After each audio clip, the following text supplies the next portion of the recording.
Successful Minds with Patricia Baronowski-Schneider, the show that takes you around the world to share interviews with some of the most successful and relevant people on the planet. Hear their stories and get the most important business lessons they have learned on their road to success and get exclusive advice on how to implement their success into your life and business. Successful Minds with Patricia Baronowski-Schneider is brought to you by the Strategic Advisor Board and your host, Patricia Baronowski-Schneider. Hello and welcome back to Successful Minds. I'm your host, Patty Baronowski-Schneider. Today I'm joined by Waihiga Muturi. Waihiga is a serial social entrepreneur, practitioner of innovation, certified digital journalist, and mediator from Nairobi, Kenya. He's won many awards for all of these things. He strongly believes that Africa must change the way that it tackles poverty. He spent over a decade in the incubator accelerator ecosystem, including PR, communications, media, marketing, and ICT 4D, working in over 30 sub-Saharan African, SSA, 14 MENA, Asian, and EMEA countries. So thank you for joining us, Waihiga. Tell us a little bit about yourself and your business. Oh, great. So thank you very much, Patricia, for this and actually doing this on very short notice. I know you went through some crazy moments also within our correspondence, but thank you so much for this. I'm really honored by this. So my name is Waihiga K Muturi, and in the list, I say I'm all about creating opportunities in Africa, creating opportunities outside Africa, creating opportunities for people who want to connect with Africa, because Africa is my story. Africa is my life. Africa is my home. So in the list, I'm a digital journalist, and many people also know me as that, based in Nairobi, Kenya. But more so, I'm a serial social entrepreneur, meaning I run several social enterprises, business enterprises in Nairobi, Kenya, and some also which have scaled outside of Kenya into other countries in Africa, but also a few have also scaled better yet into countries like Europe and North America.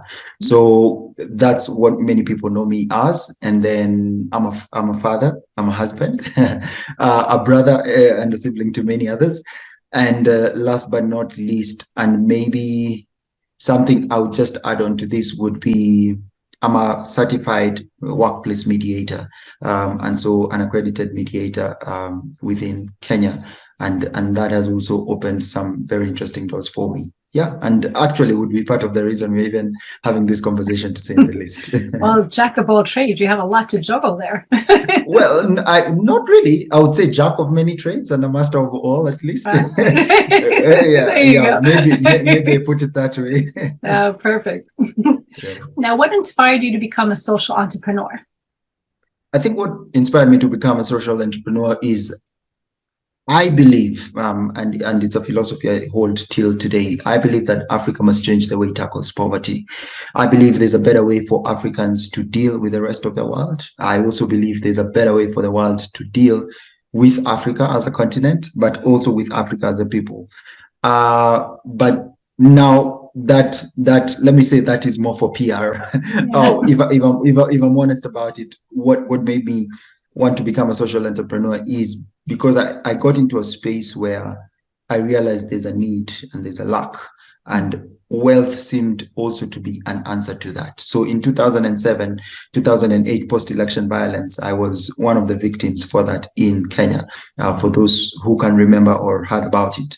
And so when I was home, I was one of the slightly privileged kids who was able to go back to school immediately post-election violence ended, when Kofi Annan signed the agreement with our then late president, Honorable Mwai Kibaki.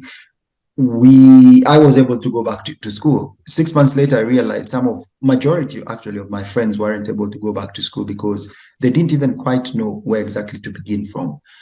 For them, it was a different experience. But also, I realized I was able to pay myself through school because I was into capitalism before.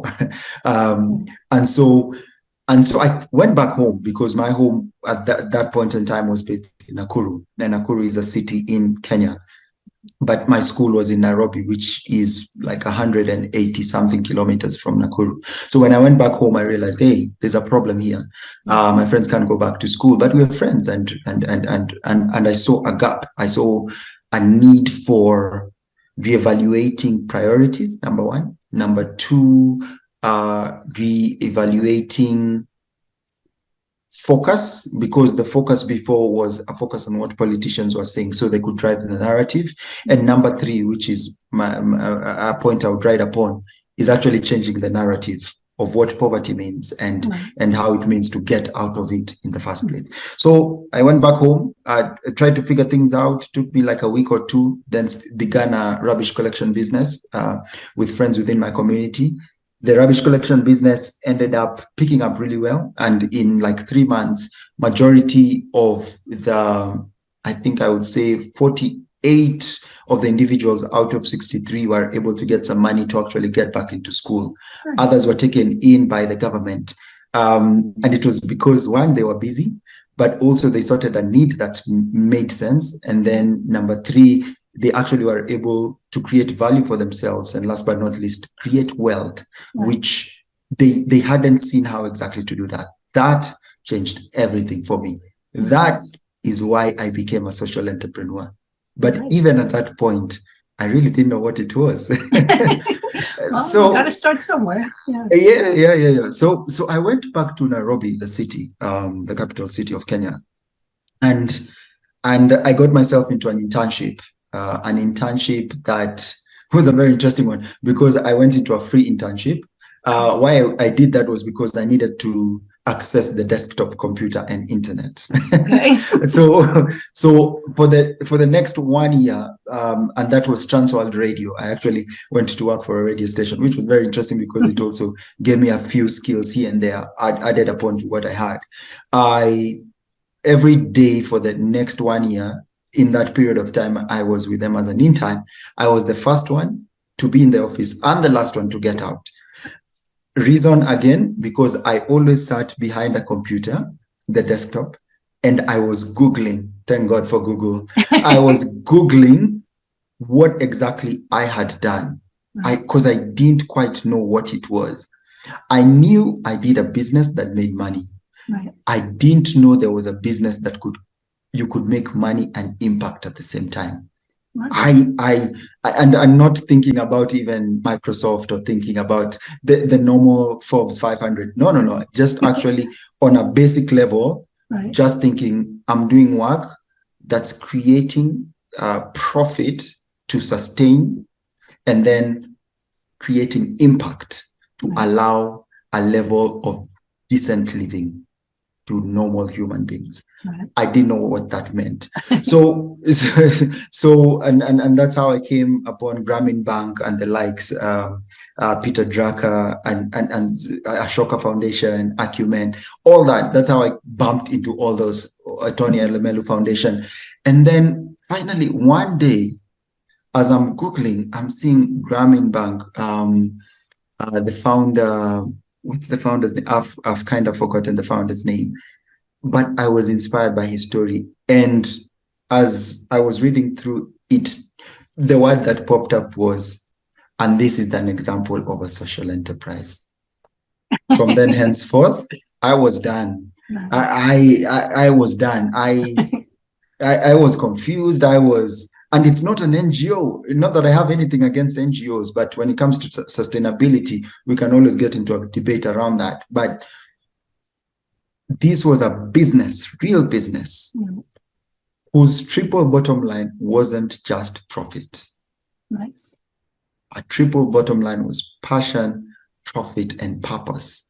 And I was done. This is what I wanted to do. I remember quitting whatever I was doing. Not the internship, because on the side I was running a business, a Forex business. I remember telling my partner, my co-founder then, I am done. I'm continuing with school, and I am done with just making purpose for the sake of making money.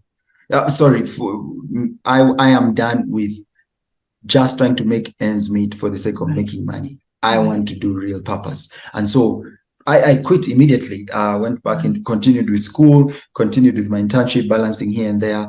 And that began my journey of social entrepreneurship. So further to that, I think a few years later, at 2014, I opened the company called Let's Create Africa, which is still running till now.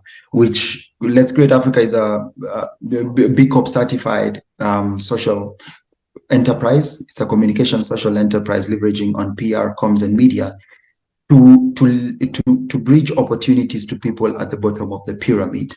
And what that means is that we are the center point of helping organizations communicate with people at the bottom of pyramid and allowing people at the bottom of the pyramid to access opportunities that are this high, always kept higher than where they can reach. Yeah. That in the list is what inspired me to become a social entrepreneur. That's awesome, because there's so much, like you said, the hierarchy, the pyramid and all that. Most people don't have access to this. So if there's somebody in the middle who can help, bridge that gap. And, because like you say, there's a lot that has to evolve still in Africa that has to, really change. And, nowadays everybody has a voice. People are speaking up. But there's that level of power. So you can kind of be the middleman to put that together, maybe change will happen. That's awesome. Yes. And it's highly important. I find it valuable. And I mean, just even I grew in privilege. Let me actually clarify that. I grew for let me say ages roughly, actually from ages 0 to around 8. I grew in slum area. It wasn't explicitly poverty level, but it was a slum. It was like in between the main slum and the city itself. So I know how that felt. And then from ages roughly, I would say now 8 to around 14, I grew up middle class officially, because finally my father, who was the breadwinner of the family, made it. In quotes, whichever way we put it, made it, and we entered a middle class status. So we even moved into a different area, everything changed for me. My life was pretty epic at that point in time, I must admit. And because I could understand what it was, I enjoyed privilege. Immediately he passed away in 23rd April 2002. We immediately entered poverty. Immediately. He passed away. A week later, the family took property, took everything they could from my mother, and we went back to nearly zero, And at that point in time, immediately I entered the station of life in our culture, where I, as the first born male, became the father and the breadwinner of the family. So luckily, I paid myself into high school. I was able to help my family here and there also. And so also part of opening a social enterprise was to help my family see there's a way out. Yes. Yeah, it's actually really beneficial when you have the experience, because I always say, like, same with me. I always say people look at you and just assume, they have your story all figured out, and they don't know anything. And it was the same with me. Like, I actually wrote a book about, like, life's obstacles can be your greatest motivators, because people have no idea what I've gone through. I started out of high school. I was a secretary at a job. I didn't go to college to be this, great breadwinner. I, had a job. I was a single mom of 2 kids. I had to put myself through college. I was working 18-hour days, no child support. I mean, I went through a lot of crap. But at the same token, here it is years later, I own my own company. Life is good.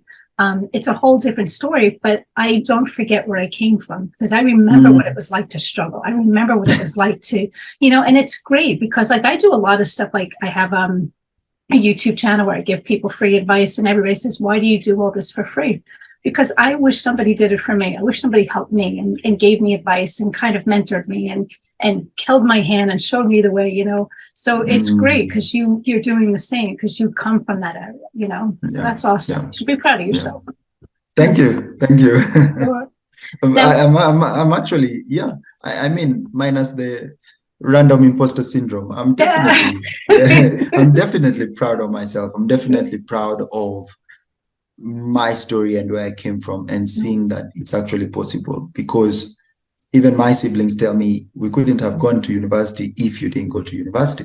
Right. So that's a huge deal to me. I showed them a way where they didn't feel like there's a way. So definitely, when I sit down and I'm pretty honest and look at how far I've come from, I'm like, yes, I honestly, I'm not self-made. I would be lying. I wouldn't even try saying how much more work I did more than everybody else. No. I'm not self-made. I've been held hands by so many people. I can't even mention. I too many people. Yes, it took time because also access was different, but I am not self-made. I've been made by my community. I've been made by my siblings. I've been made by my parents. I've been made by even people I married. I mean, all those things are very. I've been helped through. Yeah, I'm not. But that's great, and then you kind of pay it forward. You do the same and give back, which is awesome. Yeah. I mean, I have to pay it forward because also as per I'm spiritual. I'm Christian. Mm-hmm. It's part of being Christian to give forward, to pay forward, to help people who have not had the opportunity that you've had. At whichever stage you are in life, no matter the level, there's somebody who's not been there. If you can lift them there, then that's actually in celebration of International Women's Day. That's pure equity. That's pure equity. And we need to get that. It's not just a women's thing. It's not just a men's thing. It's a humanity principle. No, I agree 100%. Now, what have been some of the biggest challenges you faced in working with companies, governments, and development organizations? Ooh. I feel like I have too much to say about this. I don't know how to break it down, but let's do it as I continue. So one of the biggest challenges I have faced in working with, specifically, I would mention African companies. And this also includes global multinationals, MNIs, which have come into the continent, governments and development partners, is the lack of infrastructure, the lack of resources, and the lack of inclusion, real inclusion, not PR, not branding, not mission value, blah, blah, blah. No. Real inclusion and diversity. That has been one of the greatest challenges. And that's also considering that I've been in the social innovation incubator and accelerator system for the last 10 years across SSA, Sub-Saharan Africa, and Global North, and Eurasia, and Middle East. I feel those three things are usually my personally, I would say, greatest challenge when it comes to working with companies, governments, and development partners. If I break it down, if I talk about something like actually, let me take it still as a whole. So many African countries, as a general, lack the necessary resources, generally, to support development initiatives. And this can make it difficult to create, how do I say, effective and sustainable projects. Not that they lack the raw resource. As Africa, we are very rich, very super rich in raw resource, but we lack processed resources. So majority of our raw resources are manufactured by, again, these same companies, MNIs, and taken abroad, and then now resold back to us. So there's usually a full limit onto how we access it because of pricing. There's usually a full limit on how we access it because of location, that is, because somebody in the slum accesses something different from somebody in the city, the main city. And the slum is actually in the city. So it's one of those dynamics that still I have a question with, and that's why my problem again with capitalism as a whole. And then there's the cultural and language barriers, because also how a product is brought into the country, it's not brought in a language that we understand. Many people actually don't understand that, but organizations that have been here longer really do their best to tweak their language to cut across culture and language barriers, so that communication is not difficult as they are trying to communicate to us. And thus there's often a lack of understanding of the needs and goals of African countries. Taking it back to where I was, that is why I opened a social enterprise, because with a social enterprise, you have to address a real need, you have to provide real value, and you have to create real wealth. You can't play your way around that. You can't pour money onto that. You really have to be there to make sure it works. And so finally, also just to maybe wrap up that conversation, would be that there can be competing interests among African governments. Case in point, even as we are talking about Africa Continental Free Trade Agreement, you can see there's a competing interest between Kenya, for example, and something like DRC, which shouldn't be there, for crying out loud, because we're trying to all actually achieve one thing, just creating a trade area. You can see a competition between Rwanda and Burundi, for example, and that's even minus the 92 clashes. And that's quite unnecessary. But most of this is actually caused because of interests, conflicting interests by organizations from above, governments from abroad, governments from abroad, and interests that keep on shifting, even with partner organizations. And that's why I find such things very disappointing, which then makes it difficult to create a unified strategy and approach, not just for a region, but for the whole continent, And that's why, and it's a discussion I've had with so many other bureaucrats and technocrats. That's why we still struggle to have a unified area, or better yet, continent. Because even generally, even just talking about the Africa Continental Free Trade Agreement, I mean, we are still funded by other governments to put in borders, while in their country, they are fighting to open borders. And I won't mention because it's just as obvious. And that already is like, wait, but I mean, we as Africans should really wake up and be like, wait, how are you making us strengthen our borders against each other? And back at your home, you're trying to make the borders as open as possible. Well, not to Africans, but within the region, to yourselves, and you want the united, the union, you want that. But when it comes to Africa, you are telling us, and you are even paying us to have stronger borders. And so when you think about that, and then when you think a country like China comes to trade with Africa, even with their cons, China is not trying to think, how do we strengthen your borders?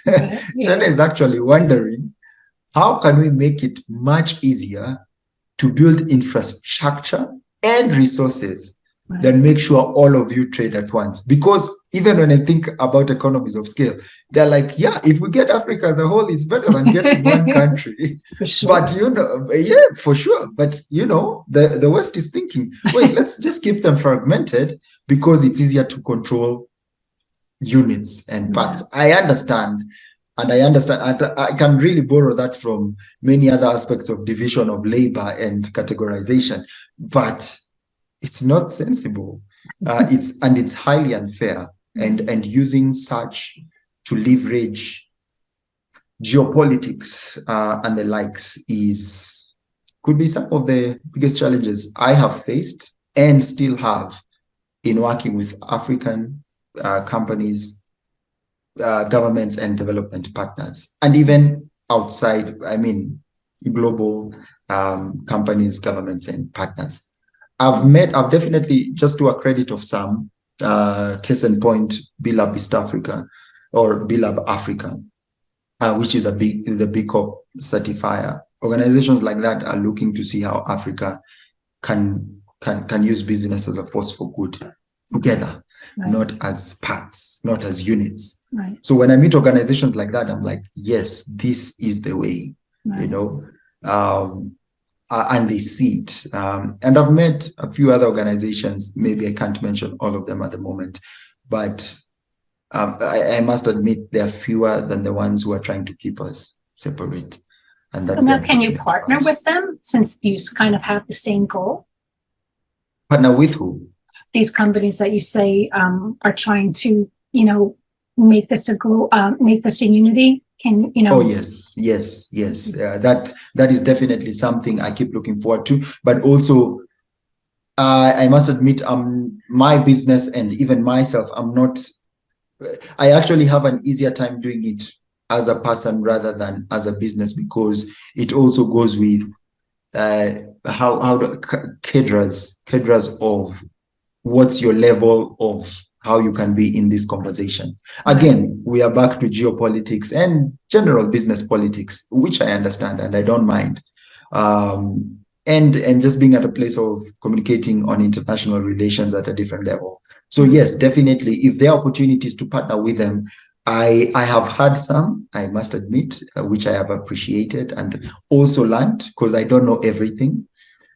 And I'll definitely in future still, even after this conversation, still look for opportunities to partner with them, either as an organization or as an individual, because I'm just one piece of part of the cog and greasing the wheel. Right. Yeah, no pun intended. Yeah. Now, what challenges have you faced in your mission to decolonize and tell the real African story? Oh, Lord.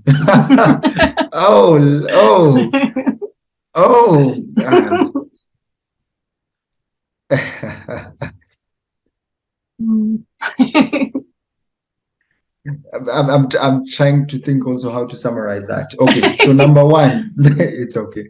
Number one, definitely capital. The holder of capital is the one who determines the story, kind of plays the piper. So with not yet, I'm working my way towards that, being a holder of capital as a venture capitalist, or actually, I think I'm looking more to look as a social investor of a sort. So I would say number one would be, it's not even per se a lack. It's more not yet the muscle power, financial muscle power, because that's the main resource definitely needed on the continent. And even minus that, being a holder of power and positions that can move such conversations. I know I'm working my way towards that, but I know it's taken me longer because I'm not also willing to take shortcuts. I'm not willing to pay anybody to get to that seat. I'm not willing to do something unethical just so that I can be in that position. So I definitely know it's taken me longer because of such. It annoys me, but I don't mind it, because at the end of the night, I sleep well. That's important to me. So that would be one. Number two, infrastructure. Our infrastructure is fragmented, just as Africa is.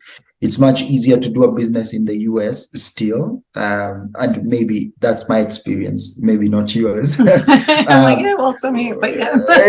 Yeah, I know. So for me, I think it's much easier for me to do business in the US and get the economies of scale of the US rather than do it in Africa and say I'm doing it for Africa, because I have to think about each and every region as a whole, East, west, north, south, and central. Then break that down into each individual country and sort that regulation and law per country before I even now sort it regionally, then now sort it as Africa. It's exhausting. I can't. It's something else, you know. Yeah. So when it comes to economies of scale, you know, even when I think about a simple continent as Asia as a whole, I'm like, it's even much easier to do business in Asia than do it in Africa, because Africa is so stuck in its centers of whatever they've been convinced is power and freedom, Right. that we've forgotten we need to actually be in a space where if we worked together, and that's I'm very pro Africa Continental Free Trade Agreement area. We can actually now do more work. We have the numbers, we have the skill and the population. We have the youngest population in the world. We still have most unemployed people, but it's funny, in Kenya there is no space for employment, but a country like Namibia and Botswana, all of a sudden there is a lot of space. We just need to find a way to get our Kenyans there and vice versa. So it's really a weird thing. So why is Africa still having the most highly unemployed population and youngest population till today in 2023? So our infrastructure is very fragmented. Last but not least, I would say there are more voices telling Africa who they are and Africans who they are, rather than Africans themselves saying it themselves. There are more books, there's more content, video content, there's more audio, video, even music itself, telling Africa and Africans who they are, rather than Africans themselves saying who they are.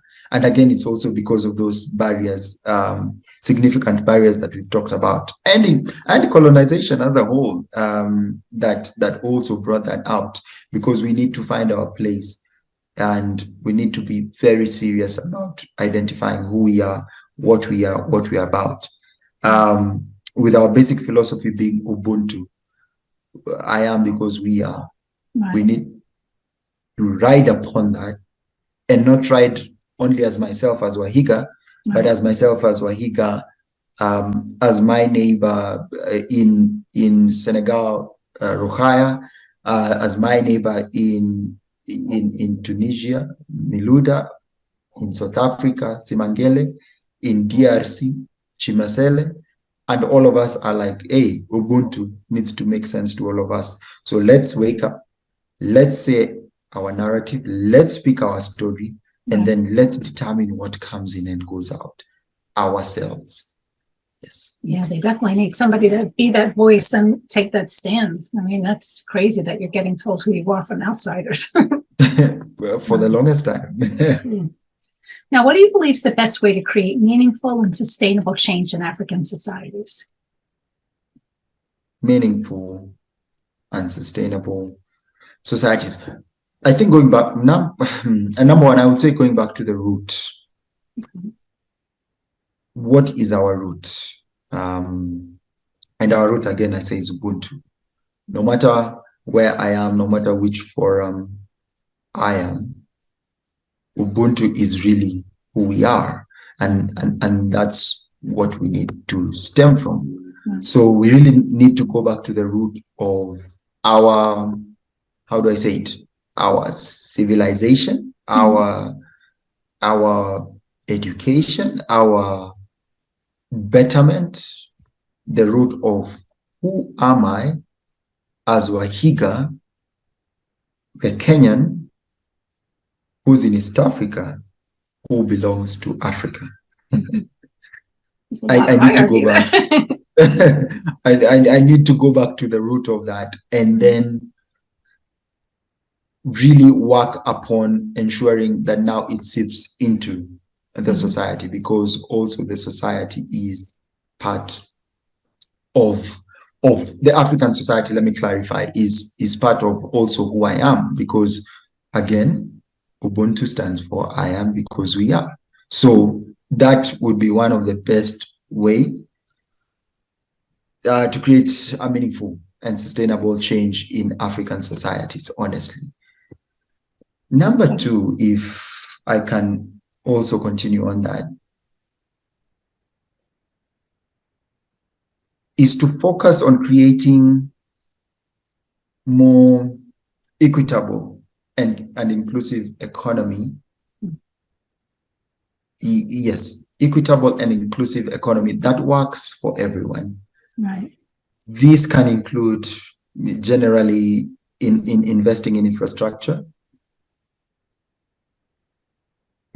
creating access, real access, by the way, so that it's not fragmented, it's not segmented, creating access to capital, and ensuring access to education, because that's a huge thing here, and healthcare. Additionally, it is also important to ensure that community-driven, I repeat, because that's highly important, community, because it needs to start from the grassroots. Community-driven initiatives are supported, and that the local population is engaged and empowered, because it has to come from the people themselves for it to continue.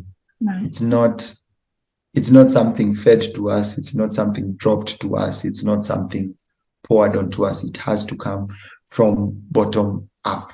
Right.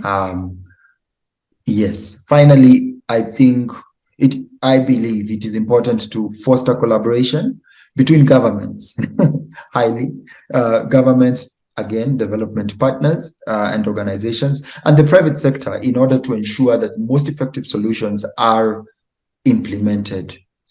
Because even after all is said and done, all these units have to really move together. You can't separate the people from the organizations, and the organizations from the governments, and the governments from the national statistic and global partners also, because they also have interests. Whichever the interests are, just need to be aligned, and be aligned by the community. Because without a voice within the community, then exactly who are you serving? Yeah, and being dictated to from the outside, it's almost like being scolded by your parents. You have to basically, this is your home. You have to have that say. You have to understand what you need, and you have that passion for it, and it means so much more when you're doing it, as opposed to just being told from the outside what you have to do. Because, like you said, there's so many different aspects from the outside, and whose interests do they have? Is it really yours? They don't live there, so it's rough. Yeah. Now, what advice? It's actually a vicious cycle. Yeah, seems it. Yeah. What advice would you give to young entrepreneurs and social advocates looking to make a difference in the communities?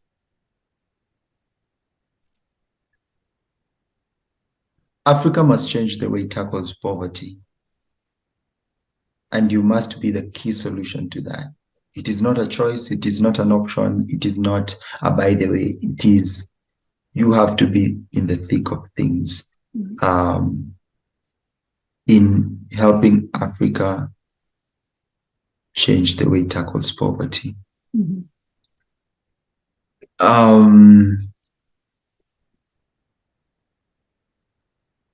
I would advise them further to focus on creative, again, just like I say, inclusive and equitable economic opportunities. Right. Even minus the gender, there's a lot of equity still needed because of social strata and financial inequalities. So focus on creating inclusive and equitable economic opportunities. Again, this could include deliberately investing and participating in infrastructure development, creating, or better yet, finding a way to create access to capital, because it's highly important, and ensuring, I think I had said that before, ensuring access to education and healthcare, because that's also key. to just first general living. Right. It's education and health is near the basic need. Right. Food, shelter, and clothing, so how do we make that work? Again, go back to the root of the communities. Community-driven initiatives need to be highly supported. Right. And the local population needs to be engaged and empowered. If you have an opportunity to empower, and that's what I did in 2007, and still I do till now. How many years is it? Nearly, I would say, wow. 16. Give or take, but I even started social work, for lack of a better word, way before I even opened a company, for example, and way before 2007 came in. So community-driven initiatives have to be supported and engaged and empowered. That's why I also started a project called Know Your Rights Africa, so that there's civic and citizen education to each and every population to understand and know this is my right as a citizen of my country. And I need to be able to call the government to accountability. But you can't do that without not knowing your right. Right. So education comes into play. Exactly. And so Know Your Rights seeks to fill that gap by making civic and citizen education simple, accessible, and transparent to one and all, and even cost effective, because it needs to be affordable. Finally, it is important, and this is highly important, to foster collaboration across all levels of scale between governments, development partners, communities, private sector. And this is actually in order to ensure that most effective solutions are implemented. You have to involve all stakeholders. You be an individual, you be an organization, you be somebody trying to make the change. You have to be part of that. But I repeat, Africa must change the way it tackles poverty. You don't need my answer to do it. You don't need my method to do it, but you need to start doing it, for crying out loud. Yeah, but they need somebody in power to come with a plan and say, this is what, Yeah, you need to do it. It needs to be done. All this has to be action oriented. Again, remember what you have to provide. And number one, you have to really meet real needs, create real value, and then create real wealth. Right. Because then you can answer that problem. Right. Is there anything else you want to add about what you do and what you're fighting for? No, I'm with you. I get it. Oh wow. Yeah, I think I'm passionate about telling the African story. So I do a webinar called Let's Create Africa. And Let's Create Africa is a webinar that's highly involved in getting change makers and change makers' voices, civic citizens, and even just basic general citizens to speak about what they think about business innovation, governance, and the SDGs. Which reminds me, it would be a good time to actually interview Bill and Melinda Gates. I would like to get that opportunity. Oh yeah, I've been told, but maybe the more I mention it, the more they'll hear it at some point. They are massive investors, so that'd be awesome if you can get a hold of them. Yeah, but they invest very much in Africa. I would like their voice heard with an African perspective. No PR, no branding, just one-on-one, and just get to hear what exactly are you talking about when it comes to Africa? Because you want to throw a lot of money here, and that's okay, it's good. But is it really tackling the real needs? Is it really creating the real value? Is it really meeting real wealth, creating real wealth and meeting real needs? Talking to somebody there is better than just whatever they read online or a press release that they saw. Exactly. And it would be nice to get it from the source. Right. But yes, so I run the webinar every Thursday, EAT. But you can find all the episodes on YouTube, Let's Create Africa TV, or our podcast. Actually, you just look for Let's Create Africa. I think you can get it anywhere. And thus also running the company. We have Know Your Rights Africa, which is the civic and citizen platform, education platform. Then we also have Soko, which is an e-commerce platform trying to make Africans actually really riding on the Africa Continental Free Trade Agreement, and hoping Africans can continue trading within each other. And last but not least, I could also give a shout out to Startinef, which has been one of our greatest partners in being part of the innovation ecosystem in Kenya. Last but not least would also be the Future of Work. All this you can actually get online. The Future of Work is actually a jobs a recruitment platform where we are trying to explore job opportunities across the continent for individuals, and all these have come with their impact, very great impact that I'm really thankful for, and looking forward to partners who can be a part of this. But again, I'm interested, if you're interested in working with the community. If you just want to work high level, then there's too much. There's too much that needs to be done to just stick at high level. I don't want to just do board meetings for 6 months and do impact work for 1 month. No. If we are doing board meetings for 6 months and impact work for the next 5 years, then let's talk. That's a conversation I want to have. And it needs to be honest. It needs to be mutually benefiting. I do not mind that. Everybody needs to be happy. But again, Africa must change the way it tackles poverty. And it starts by you and me. For sure. Well, thank you again for being on the show. Again, that was Waihiga Muturi. Thanks for listening to Successful Minds with Patty B. Never miss an episode by subscribing to the show. So thank you again. Thank you very much.